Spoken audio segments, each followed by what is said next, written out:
America में आज भविष्य के संयुक्त राष्ट्र शिखर सम्मेलन में शामिल होंगे प्रधानमंत्री मोदी। न्यूयॉर्क के यूएन बिल्डिंग में होगा संबोधन। शिखर सम्मेलन में भविष्य की वैश्विक चुनौतियों पर चर्चा की जाएगी, जिसमें सस्टेनेबल डेवलपमेंट, डिजिटल ट्रांसफॉर्मेशन और ग्लोबल गवर्नेंस शामिल है।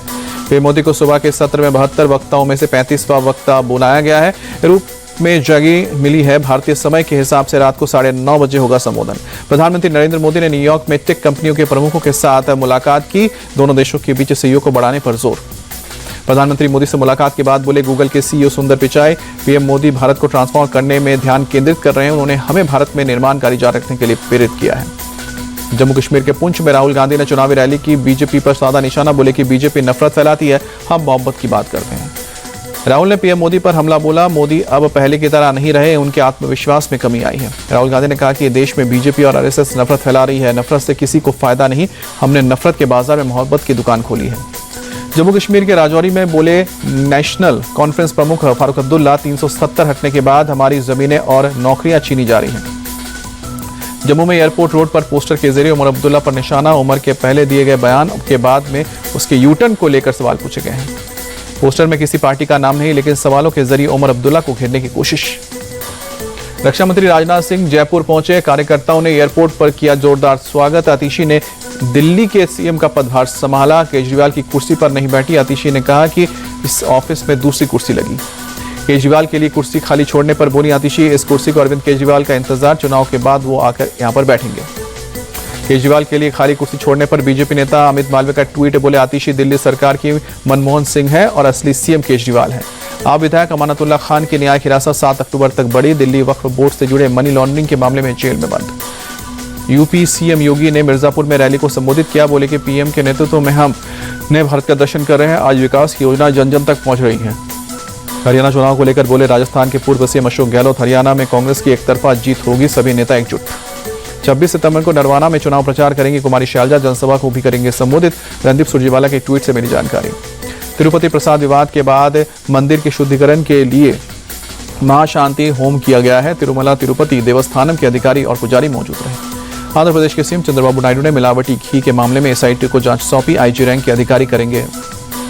तिरुपति मंदिर में आज वीएचपी के केंद्रीय मार्गदर्शन मंडल की बैठक जारी।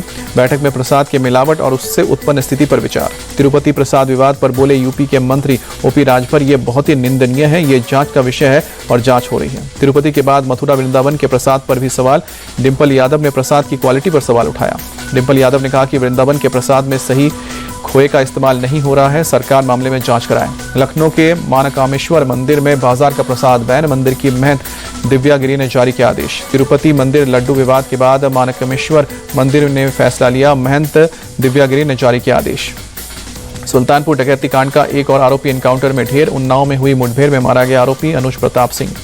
28 अगस्त को सुल्तानपुर में ज्वेलरी शॉप में हुई डकैती में शामिल था आरोपी अनुज। इसी मामले में मंगेश यादव भी एनकाउंटर में मारा गया। सुल्तानपुर डकैती मामले में पुलिस ने अब तक कुल 5 आरोपियों को गिरफ्तार किया है, वहीं 2 आरोपियों को मुठभेड़ में मार गिराया है। एनकाउंटर में ढेर। अनुज के पिता का बयान, मेरे बेटे के एनकाउंटर से अखिलेश की ख्वाहिश पूरी हुई। अनुज के पिता ने कहा कि 1 या फिर 2 एफआईआर वालों का एनकाउंटर किया गया है, 35 से 40 केस वालों का एनकाउंटर नहीं किया। अखिलेश यादव पर हमलावर हुए यूपी सरकार में मंत्री ओपी राजभर, बोले अपराधियों की कोई जाति नहीं होती। अखिलेश यादव ने जातिवाद को मुद्दा बनाया। सुल्तानपुर एनकाउंटर पर बोले सपा नेता सुनील सिंह यादव, अब योगी जी की पुलिस से यूपी में सेटल एनकाउंटर कर रही है। रामधारी सिंह दिनकर की जयंती पर योगी आदित्यनाथ ने एक्स पर पोस्ट करके अखिलेश यादव पर निशाना साधा। लिखा कि जाति जाति का शोर मचाते केवल कायरक्रोर। रामगिरी महाराज और नीतीश राणे को लेकर बोले एआईएम नेता इम्तियाज जलील, रामगिरी महाराज और सीएम शिंदे की मानसिकता एक जैसी, उन्होंने सरकार के इशारे पर विवादित बयान दिया।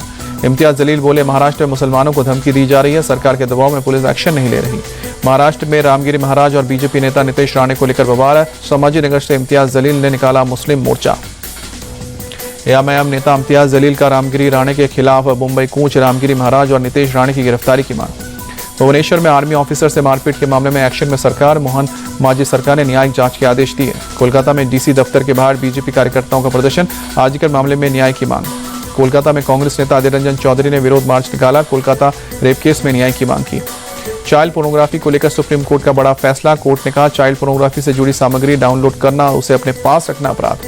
सुप्रीम कोर्ट ने मद्रास हाईकोर्ट के फैसले को पलटा। सरकार को चाइल्ड पोर्नोग्राफी की जगह child sexual exploitative and abusive material शब्द का इस्तेमाल करने की सलाह दी। यूपी के बरेली में पुलिस का ऑपरेशन लंगड़ा जारी। पुलिस ने 3 गौ तस्करों समेत 6 बदमाशों को पकड़ा। बरेली के फतेहगंज में आंवला में पुलिस और बदमाशों के बीच मुठभेड़ हुई। फायरिंग के दौरान बदमाशों को गोली लगी। अमेठी के जायस थाना इलाके में पुलिस और बदमाशों के बीच मुठभेड़। पुलिस ने बदमाशों को गिरफ्तार किया। महाराष्ट्र के अमरावती में सड़क हादसा। यात्रियों से भरी बस नीचे गिरी। हादसे में 3 लोगों की मौत, 50 से ज्यादा लोग घायल। कई लोगों की हालत गंभीर। रेस्क्यू ऑपरेशन जारी। ऑस्कर 2025 में फिल्म लापता लेडीज की एंट्री। 29 फिल्मों की लिस्ट से लापता लेडीज फिल्म चुनी गई है। फिल्म फेडरेशन ऑफ इंडिया ने दी जानकारी।